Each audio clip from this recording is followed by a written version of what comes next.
Hi అండి, నమస్తే. ఈరోజు నేను పచ్చి బొప్పాయికాయతో హల్వా చేసి చూపిస్తున్నాను. ఇది ఆల్రెడీ పండిపోయింది, అందుకే ఈ పెద్ద కాయతో చేద్దాం అనుకుంటున్నాను.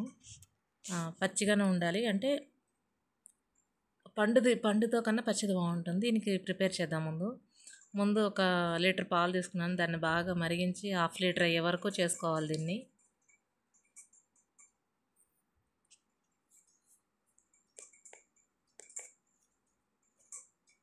అలా మధ్య మధ్యలో తిప్పుతూ చూసుకుంటూ ఉండండి, దగ్గర పడుతుంది. చూడండి, మనకి మీగడ కూడా ఫామ్ అవుతుంది.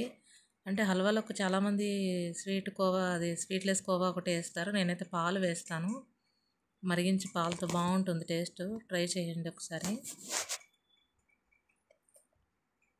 బాగా మరిగి చిక్కగా అయిపోవాలన్నమాట పాలు. మరీ చిక్కగా కాదు, చిక్కగా కావాలి. అదిగోండి అట్లా టైం పడుతుంది. మనం వదిలేసి వేరే పనన్నా చేసుకుంటూ ఉండొచ్చు. ఇది స్పూన్తో అట్లా తిప్పుతూ ఉన్నా కూడా మనకి అయిపోతుందండి.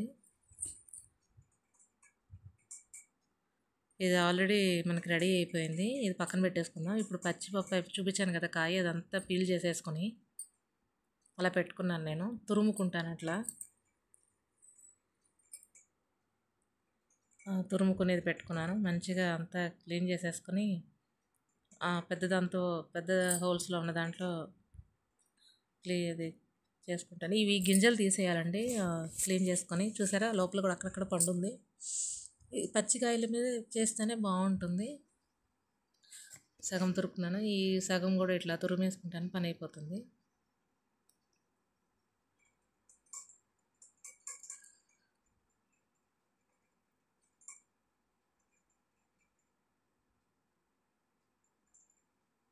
ఇట్లా మొత్తం అంతా చేసేసుకున్నాక చూపిస్తాను. నేను మొత్తం తురిమేసుకుంటాను. ఇది కూడా మొత్తం అయిపోయింది. మొత్తం ఇలా తురిమేసి పెట్టుకోవాలన్నమాట. ఇప్పుడు మనము వేయించడానికి ఫస్ట్ హల్వాలో కావాల్సిన డ్రై ఫ్రూట్స్ అన్నీ తీసుకుందామండి. ఎన్ని కావాలంటే మన ఇష్టం. అని కొంచెం వేసుకోవచ్చు, తక్కువ వేసుకోవచ్చు. నేను పుచ్చపప్పు, సారపప్పు తీసుకున్నాను. యాలకుల పొడి అండి. అంత పెద్ద కాయకు 1 కప్పు పంచదార సరిపోతుంది, ఎందుకంటే వేగిన తర్వాత స్వీట్ ఉంటుంది కదా. బాండి తీసుకున్నాను. కొంచెం నెయ్యి వేస్తున్నానండి. మన ఇష్టం. ఇందులో ఎక్కువ నెయ్యి వేసుకుని కూడా వేయించుకోవచ్చు. మళ్ళీ ఇదే నెయ్యిలో మనం ఫ్రై చేస్తాం కాబట్టి మనకి ఏమి ఇబ్బంది ఉండదు ఇది. అందుకే కొంచెం ఎక్కువ నెయ్యిలోనే వేయించుకుంటానండి. ఇప్పుడు ఒక్కొక్కటి వేయించుకోవచ్చు, మొత్తం ఒకేసారి కూడా వేయించుకోవచ్చు, మన ఇష్టం అది. నెయ్యి కాగిన తర్వాత ఫస్ట్ బాదం పప్పు అది కొంచెం వేయించుకుంటాను, తర్వాత మిగతా వేస్తాను.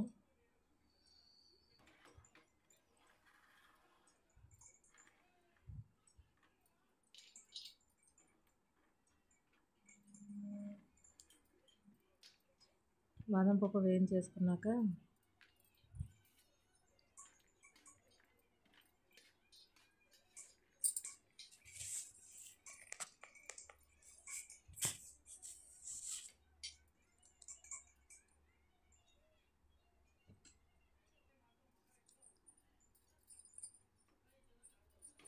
బాదం పప్పు వేగడానికి కొంచెం మనకి టైం పడుతుందండి.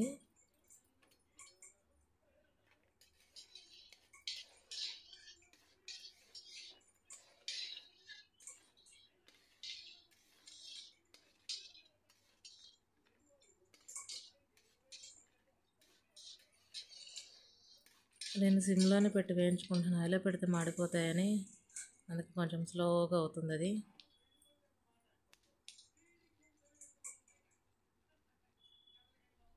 ఇప్పుడు జీడిపప్పు కూడా వేసేసుకుందామండి, కిస్మిస్ కూడా వేసేసుకుందాం.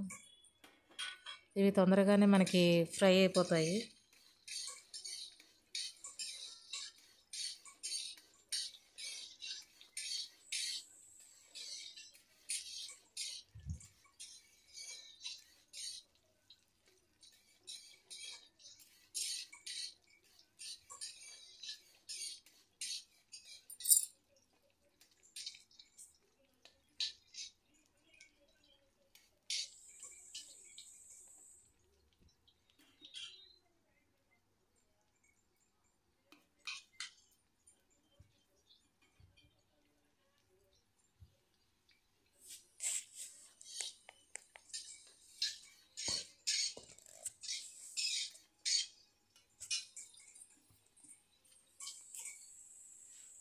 ఇప్పుడు పుచ్చిపప్పు సారపప్పు కూడా వేసేసుకున్నానండి. అవి కూడా ఒక 2 నిమిషాలు ఫ్రై చేసేసుకొని తీసి పక్కన పెట్టుకుందాము. కొంచెం టైం పడుతుంది ఇవి వేయించుకోవడానికి మనకి.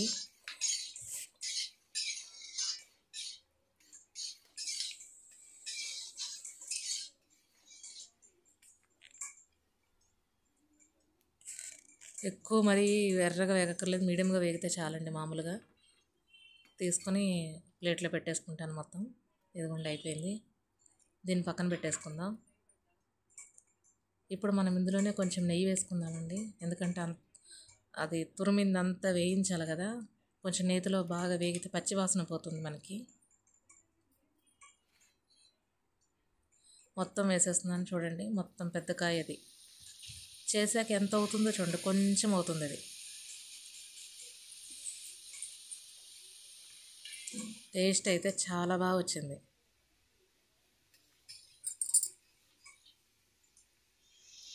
కానీ టైం పడుతుంది దీనికి, ఎక్కువ ప్రాసెస్, చాలా టైం పడుతుంది వేగడానికి.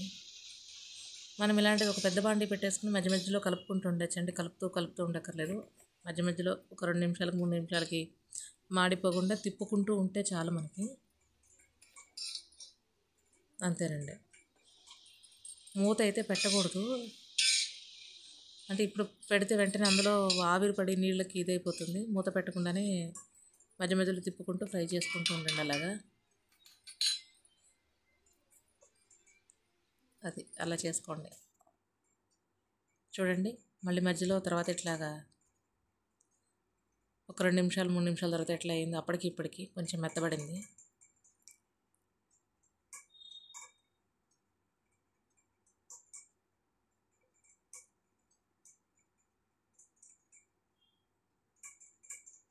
ఇది కొంచెం టైం ఎక్కువ తీసుకుంటుందండి పచ్చిపోవడానికి, వేగి టైం రావడానికి.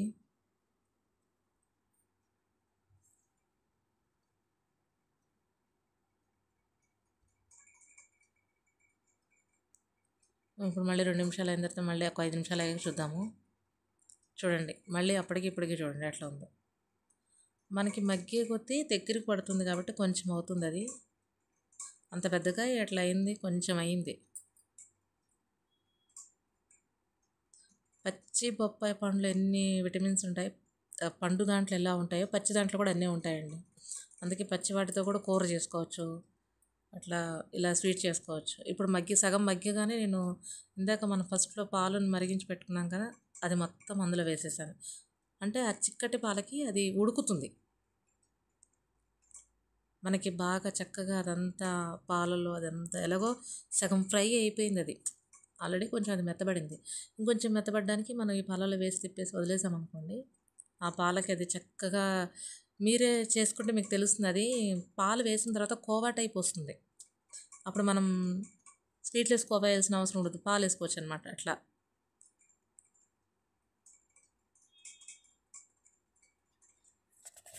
ఇది ఆల్రెడీ కొంచెం స్వీట్ ఉంటుంది కాబట్టి ఇందులో పాలు, పచ్చిపప్పాయి, అందుకే ఒక కప్పే వేసాను. అది కూడా చూసుకుని వేసుకోవచ్చు.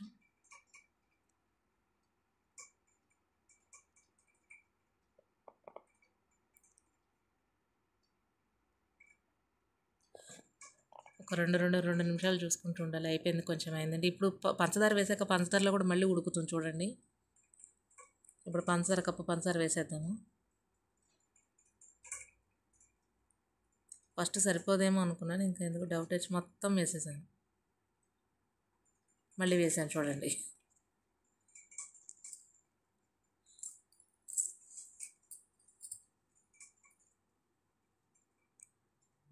టేస్ట్ అయితే చాలా చాలా బాగుంది.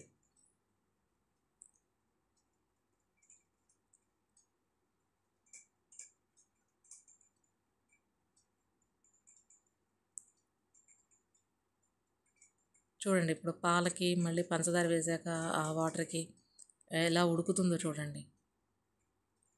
చూసారు కదా, ఇంకా ఉడుకుతుంది.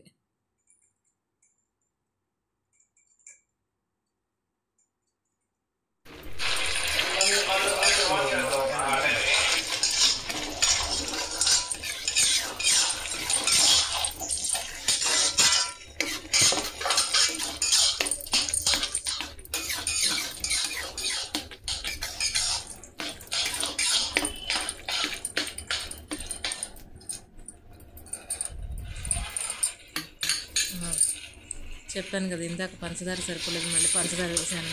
కరెక్ట్గా కప్పులో సగం వేసి సగం ఆపాను, మళ్ళీ వేసాను. కరెక్ట్గా కప్పు పడుతుంది మనకి ఇది.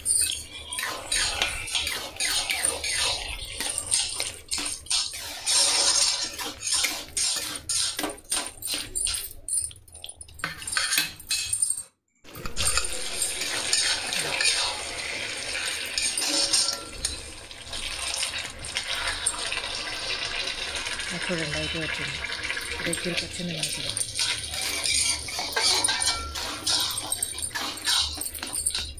నేనైతే దీనికి ఏ ఫుడ్ కలర్ వాడక్కర్లేదండి, నేనైతే వాడను. ఉన్నా కూడా వేయలేదు, నేను వేయను. న్యాచురల్గానే బాగుంటుంది, అందుకు న్యాచురల్గానే చేశాను. గ్రీన్ కలర్ అస్సలు వేయను నేను.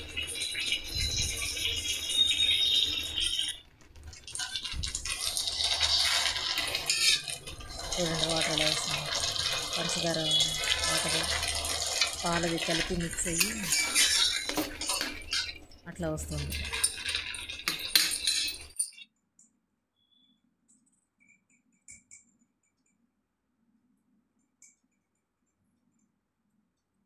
ఇంకా దగ్గరగా వస్తుంది మనకి. యాలక్కాయ పొడి వేసేసి కలిపి ప్లేట్లో మీకు తర్వాత చూపిస్తున్నాను, వేసేసాను.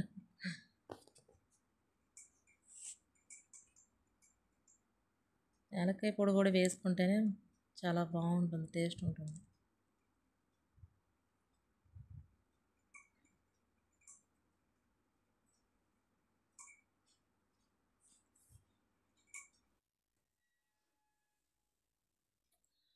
ఇలా మనకి దగ్గర పడుతూ ఉండాలండి, ఇది అప్పుడే బాగుంటుంది టేస్ట్. చూసారా పాలు వేస్తే అలా మనకు తిక్కుగా వచ్చింది.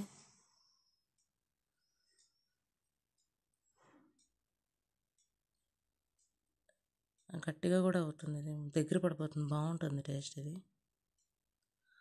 ఉడికిపోయింది చూసారా, మన కోవా వేయకపోయినా కోవా టెక్స్చర్ వచ్చింది ఇదంతా.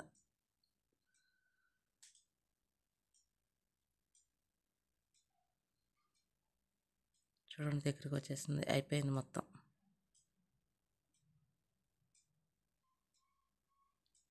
ఇప్పుడు మనం డ్రై ఫ్రూట్స్ వేసేసుకుందాం ఇందులో, జీడిపప్పు, బాదాం, కిస్మిస్. కొంచెం నేనైతే మొత్తం వేసేసుకుంటాను ఫుల్గా.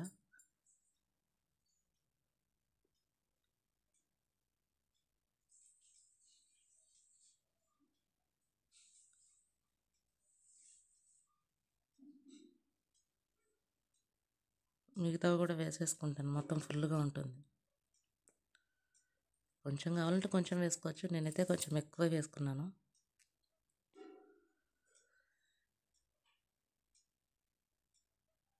ఇది 1 వీక్ పైనే ఉంటుందండి, ఫ్రిడ్జ్లో పెట్టకపోతే 4 డేస్ వరకు నిలవ ఉంటుంది. తర్వాత ఫ్రిడ్జ్లో పెట్టుకుంటే 1 వీక్ ఈజీగా ఉంటుంది. కానీ టేస్ట్ మాత్రం చాలా బాగా వచ్చింది. స్వీట్ కూడా ఎక్కువ అవ్వలేదు, మీడియంగా, ఆ స్వీట్కి తగ్గట్టు ఈ స్వీట్ సరిపోయింది, చాలా బాగుంది టేస్ట్.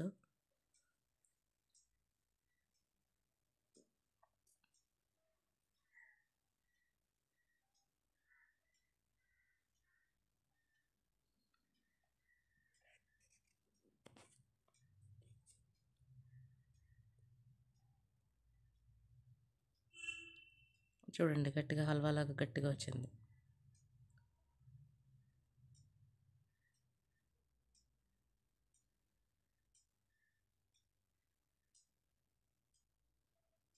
ప్లీజ్ అండి, నచ్చితే లైక్ చేయండి, సబ్స్క్రైబ్ చేసుకోండి.